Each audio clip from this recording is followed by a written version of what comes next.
Good evening student. देखो हाँ, आज कल हम लोग का एमालगमेशन का इलास्ट्रेशन 3 तक हुआ। आज हम लोग 4 करेगा, ठीक है।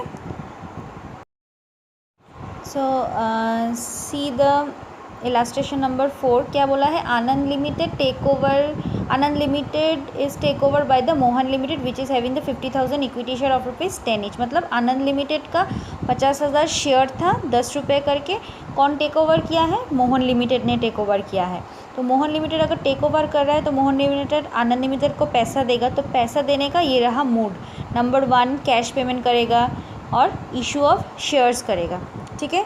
और नेक्स्ट स्लाइड में क्या लिखा है?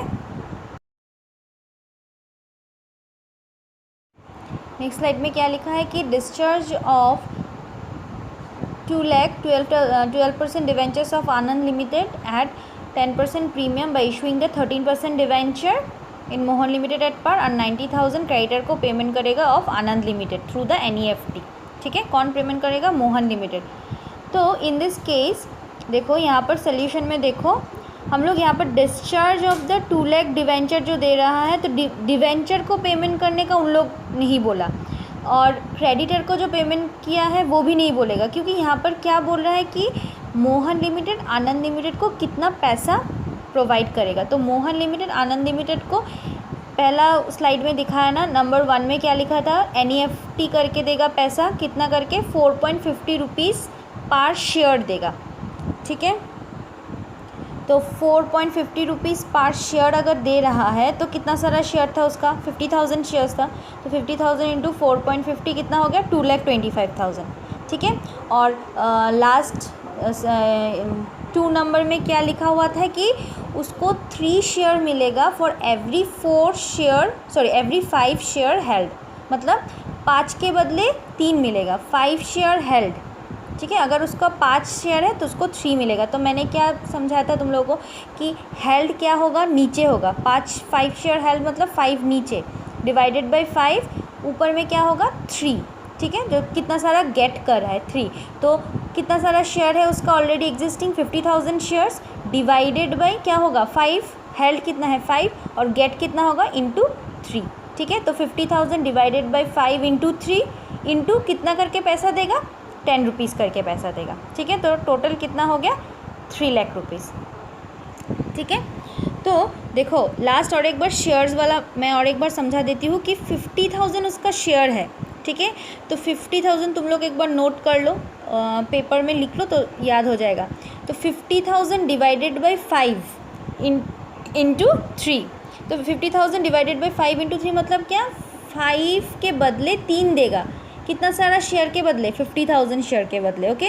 तो 50,000 डिवाइडेड बाई 5 इंटू अगर 3 कर रहा है तुम लोग तो कितना हो जाएगा? 3,000 शेयर्स इंटू 10 करके कितना हो गया? 50,000 डिवाइडेड बाई 5 हो गया 10,000 इंटू 3 हो गया 30,000 और इंटू 10 रुपीज़ करके हो गया 3 लाख। तो टोटल मिला के परचेस कंसिडरेशन उसको देगा कितना? 5,25,000, ठीक है। समझ में आया? अगर नहीं समझ में आया तो मैसेज कर देना, मैं समझा दूँगी, ओके। तो नेक्स्ट आ जाओ इलास्ट्रेशन नंबर 5 में। देखो लिखा हुआ है Mallika limited is an taken over the Sarabhai limited on the following terms and condition. यहाँ पर भी बोला है कि एसेट्स 6,80,000 है, लाइबिलिटी 2,30,000 है और 2,40,000 is paid to the share holder किया है of the Malaika Limited through the NEFT and the balance of the consideration is discharged by the issue of shares of 10 each at ₹20 per share. Show the purchase consideration. देखो यहाँ पर कौन किसको खरीदा? Mallika limited is taken over by the Sarabhai limited, ठीक है।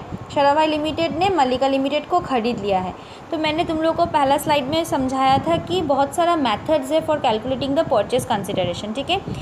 तो mainly method क्या आएगा? एक शेयर व पैसा कितना दे रहा है उसके ऊपर डिपेंडेंट होगा। सपोज पकड़ लो कि तुम किसी को ख़रीद रहा है, तो ख़रीदने के टाइम अगर तुम कैश दे रहा है 5 लाख और शेयर दे रहा है 5 लाख का, तो टोटल उसको पेमेंट कितना कर रहा है?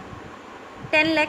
तो 10 लाख हो जाएगा तुम्हारा परचेस कंसिडरेशन। तो ये होगा तुम्हारा वन काइंड ऑफ क्या? Through the shares and cash, कितना पेमेंट कर रहा है, पेमेंट बेसिस में हम लोग को पता चल जाएगा कि पेमेंट परचेज कंसिडरेशन कितना ले रहा है। और एक आ जाएगा तुम लोगों का ये नेट एसेट मेथड, तुम लोगों को मैंने करवाया था। तो नेट एसेट मेथड के हिसाब से देखो, हम लोग का नेट एसेट मतलब पता है एसेट माइनस लाइबिलिटी। तो एसेट देखो यहाँ पर कितना लिखा हुआ है 6,80,000, लाइबिलिटी भी लिखा हुआ है, तो हम लोग यहाँ से निकाल लेते हैं। तो सोल्यूशन में देखो एसेट टेकन ओवर कितना लिखा है 6,80,000 माइनस लाइबिलिटी कितना टेकन ओवर हुआ, मतलब लाइबिलिटी कितना लिया है 2,30,000, तो माइनस करने के बाद 4,50,000 आया, यही हो गया परचेज कंसिडरेशन। क्वेश्चन यहीं पर ख़त्म हो जाता है। लेकिन एक लाइन जो नंबर 4 दिया है वो बोला है कि शेयर होल्डर को वो पैसा देगा थ्रू NEFT 2,40,000 रुपीज़। ये हम लोग का ज़रूरत नहीं है क्योंकि हम लोग को यहाँ पर सिर्फ परचेज कंसिडरेशन निकालने के लिए बोला है, ठीक है।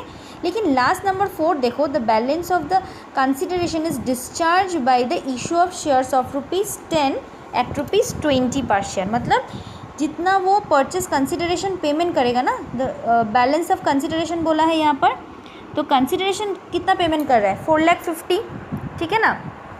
तो ये अभी वो शेयर में पेमेंट करेगा, तो कैसे करेगा, तो देखो नेक्स्ट स्लाइड में देखो। तो नेक्स्ट स्लाइड में क्या लिखा हुआ है कि परचेज कंसिडरेशन उसका है कितना, तो परचेज कंसिडरेशन 4,50,000 है, ठीक है। तो वो डिस्चार्ज थ्रू द NEFT क्या कितना करेगा 2,40,000। तो वो बोला ही है लास्ट क्वेश्चन में 4 में कि वो 2,40,000 कैसे डिस्चार्ज करेगा NEFT में। तो 2,40,000 उसने दे दिया 5,50,000 से, तो बचा कितना 2,10,000 बचा।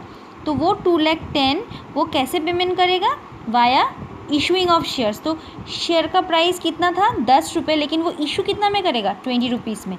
तो इशू प्राइस कितना हो गया, शेयर का प्राइस का दाम कितना हो गया 20 रुपये। तो 2,10,000 उसका पैसा देना बाकी है, 20 रुपये करके अगर एक एक शेयर का दाम है तो वो शेयर देगा कितना 10,500 2,10,000 डिवाइडेड बाई 20 रुपीज़, ठीक है। वो परचेज कंसिडरेशन वहीं पर ख़त्म हो जाता है लास्ट स्लाइड में। लेकिन यहाँ पर 2 एक्स्ट्रा लाइन दिया है ना कि 2,40,000 NEFT में पेमेंट करेगा और रिमेनिंग जो है वो शेयर में पेमेंट करेगा। तो वो दिखाना पड़ेगा कि कंसिडरेशन तुमने कैसे पेमेंट किया है, ठीक है। तो इसीलिए ये एक्स्ट्रा हुआ है, ठीक है। अच्छा, आज का लास्ट होगा इलास्ट्रेशन नंबर 6। देखो 6 में यहाँ पर वेस्ट लिमिटेड का बैलेंस शीट दिया हुआ है, ठीक है। तो वेस्ट लिमिटेड का बैलेंस शीट यहाँ पर एसेट लाइबिलिटी ये सब दिया हुआ है, तुम लोग अच्छे से देख लो, ठीक है। यहाँ पर ज़्यादा इम्पॉर्टेंट है तुम्हारा क्या, equity shares, asset total asset कितना है, लाइबिलिटी कितना है, इक्विटी शेयर्स कितना है, ठीक है। हम लोग एक बार क्वेश्चंस देख लेते हैं अच्छे से। तो नेक्स्ट स्लाइड में जाओ। देखो नेक्स्ट स्लाइड में क्या बोला है, on that date east limited take over the west limited, ठीक है। ईस्ट लिमिटेड वेस्ट लिमिटेड को टेक ओवर कर लिया और कंसिडरेशन पे कैसे किया 30,000 शेयर दिया, कितना रुपए का शेयर था 10 रुपये का, लेकिन दिया कितने में 15 रुपये में। और 3,000 8% कन्वर्टेबल प्रेफरेंस शेयर्स दिया है, कितना का 100 का शेयर है, लेकिन इशू कितना में किया है 90 रुपीज़ में। तो तुमको बैलेंस शीट देखने का ज़रूरत नहीं, यहाँ पर क्वेश्चन में क्या बोला है, सर्टेन द कंसिडरेशन फॉर एमालगमेशन। हम लोगों को सिर्फ एमालगमेटेड जब होगा उसमें कंसिडरेशन कितना पैसा कितना देना है, तो यहाँ पर तो अच्छे से लिख ही दिया जितना भी बैलेंस शीट वगैरह दिया हुआ होगा। तो क्या होगा, देखो यहाँ पर सिर्फ लिखा हुआ है डायरेक्टली कि 30,000 तुम शेयर दो, शेयर का प्राइस जो था 10 रुपये वो 15 रुपये करके दे रहा है तुम लोग। तो फिर क्या हो जाएगा, वैल्यू ऑफ शेयर्स कितना होगा 30,000 इंटू 15 दैट इज़ 4,50,000। और जो कन्वर्टेबल प्रेफरेंस शेयर्स है 3,000 का, वो शेयर का दाम है 100 रुपये, लेकिन तुम दे कितना रहा है 90 में, तो 3,000 इंटू 90, समझ में आया। तो दोनों को प्लस करके 7,20,000 हम लोग पेमेंट कर रहा है, ठीक है। तो take over the west limited ना, तो वेस्ट लिमिटेड को हम लोग 7,20,000 पेमेंट कर रहा है, समझा। अगर कुछ भी प्रॉब्लम होता है तो मैसेज कर देना, ठीक है। और एक स्टूडेंट ने मुझे पूछा था कि हेल्ड और गेट का क्या फॉर्मूला है ये सब वगैरह। तो देखो नॉर्मली क्या है कि क्वेश्चंस में अगर बोला हुआ होगा कि getting 3 share for every 5 share held, मतलब 5 रहना पड़ेगा तभी तुमको 3 मिलेगा। 3 share for every 5 share held, तो हेल्ड हमेशा नीचे आता है इन केस ऑफ एमालगमेशन, ठीक है। एमालगमेशन में याद रखना कि हेल्ड जो होता है या फिर कुछ भी सम में हेल्ड अगर होता है इन केस ऑफ शेयर, तो हेल्ड होगा नीचे, दैट इज़ 5 नीचे होगा, ऊपर क्या होगा तुमको कितना मिल रहा है गेट, इनटू क्या होगा जितना सारा शेयर तुम्हारा ऑलरेडी है। ठीक है, सपोज पकड़ लो एक नॉर्मल एग्जांपल, 100 शेयर तुम्हारा है। ठीक है, तो तुमको कंपनी से बोला है कि अगर तुम्हारे पास 5 शेयर है तो तुमको 3 मिलेगा। तो तुम क्या करेगा अभी, 100 शेयर डिवाइडेड बाई क्या बोला था, हेल्ड, 100 डिवाइडेड बाई हेल्ड मतलब हो जाएगा तुम्हारा 5 इंटू क्या होगा 3। ठीक है, ये अच्छे से लिख लो, हेल्ड नीचे होगा, गेट ऊपर होगा। ठीक है, held by get by held into number of share.